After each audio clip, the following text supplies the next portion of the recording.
Hello, everybody. Scott Golden here with Golden Opportunities Coaching. Welcome to those of you who are new. Welcome back to those of you seasoned veterans of what we do around here. What we do around here is we try to break down social, emotional, psychological topics on a variety of natures so that life becomes a little simpler for you.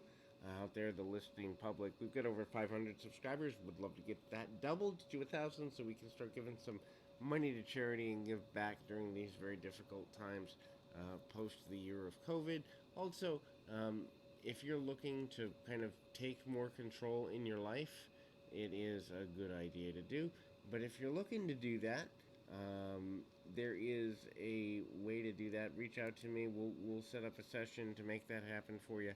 There's two ways to do that: through our website or at PO Perception on Twitter. Either way, those are two ways to connect at this moment, and being connected is the first step to change. So, what are some ways that you can regain control of your life? We're gonna run through about 8 or 10 of those now. So, the first is be humble. You don't know everything, and when you think you do, you've already lost. This is one of the most important things that you can know about your life, yourself, and where you are. There's always going to be someone that knows more, there's always going to be someone that knows less. When you use your ability to make a difference by teaching people things they don't know, but also be a humble student of things you don't know, that's where the sweet spot is as far as relationship with knowledge and power. Knowledge is power, but only when it's used properly. When it's abused and we don't learn, we miss out on opportunities. When it's abused and we go into our ego, then we miss out on relationships. So humility is a foundational building block for success. The next is, what is your personal purpose for the actions you take? Whether it's what you eat in the morning for breakfast, you eat it because it tastes good, you eat it because it's good for you, you eat it because you've got extra. Have purpose for everything you do. When you begin to live a life where you ask yourself, why am I doing this with everything you do? You enhance your relationships. You enhance the time you spend. You begin to look at life through the lens of every moment matters, every moment counts, and that is useful and necessary if you're really wanting to get the most out of every moment. The next is fill in the holes in your life.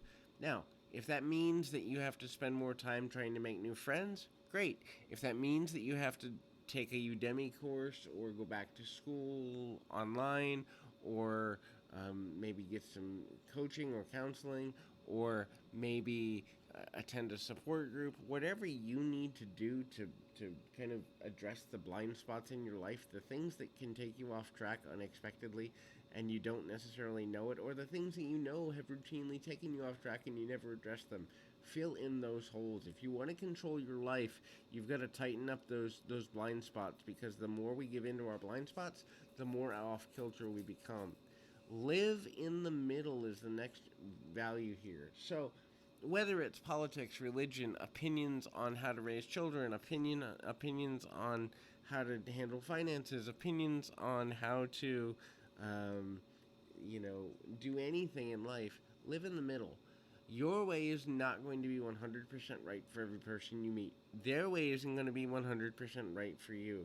The power of compromise is one of the most valuable things as it relates to building relationships, but also having a quality of life.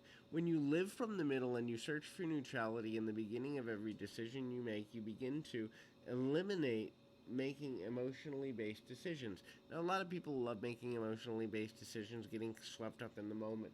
And there are times that that's safe and good and healthy to do. But more often than not, when we make decisions, we have to come at it from a place of balance so that we look at all sides of the things we're going through and the things we're trying to accomplish. The next is limit your social media intake. I tell people, number one, take a week off of social media. Just don't go near it for a week and see how much time you gain. See how your relationships improve. See how your quality of connection with your kids or your significant others improve. See how much more work you get done. See how much more fun you have pursuing passion projects. The same can be said for texting, although more people are I find becoming more and more dependent on text messaging because we're an instantaneous society. But when I'm not saying go tech um, limited or tech eliminated, I'm saying go tech mindful. Every time you do reach out for a technical device, think, do I really need to be doing this? Is there another way I could do this that would create more connection or emotional intimacy with someone in my life?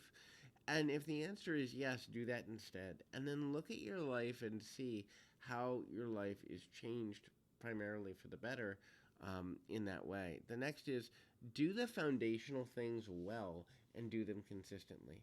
Now, whether the foundational things is use your manners or address challenges in a certain way, or practice your spiritual practices, exercise, um, learn, study, watch things that enrich your life, positivity and things like this. Whatever it is, however it is that you connect, make sure you do that on a daily basis. Make sure you do that in a manner that is honoring the fact of what you really want to accomplish. And know that beyond all else, you have the ability and the responsibility to connect on a deeper level. Now, the next thing in this list is understand that build on your strong points. If you're a really good speaker, speak more. If you're a really good writer, write more. If you're a cook, awesome. Then go and cook for others and maybe even help to feed the homeless. Do the things that you do well for two reasons. Number one, the more you spend with a talent that is yours, the better you become at it. That's one. And two, the more you spend with a talent that's yours, the more confident you become in your ability to problem solve with other things. As you begin to understand the value of what you're trying to accomplish, as you begin to understand the value of who you are, where you're going, what it is that you're trying to really get to, you then understand yourself at a completely different level. And the more understandings you have of yourself, the more comfortable you have with that, then the better quality of life you're going to have long term, short term, and medium term. The next thing to consider is to look at the realities of kind of speaking well. So avoid gossip, avoid negative speech, avoid negative thought. If you have to have a negative thought, look at ways to go back neutral for 2 steps and see if there's another way to look at this that's a little more neutral, it's a little softer. Well, something as simple as it's going to rain today. That's horrible. I was going to go outside. Well, at least it's not an ice storm. And when we go back and we go, things can always be worse. Yes, they can always be better. When we begin to look at life as a series of potential improvements, but also have gratitude, again, it comes back to living life from the middle. When we live life from neutrality, we can choose to be positive on a more consistent basis, but it's not as big a leap, and that is valued. And then have faith in progress. No matter how small progress is, it's the central building block of anything that we're trying to accomplish. Positively, negative, neutrally. It doesn't necessarily mean that we always know what's coming, but if we have faith in our ability to move forward, then we have a leverage point in any difficult and empowered situation. So hopefully this is helpful. I encourage you to keep your feet on the ground, your mind in the moment. Till next time, everybody.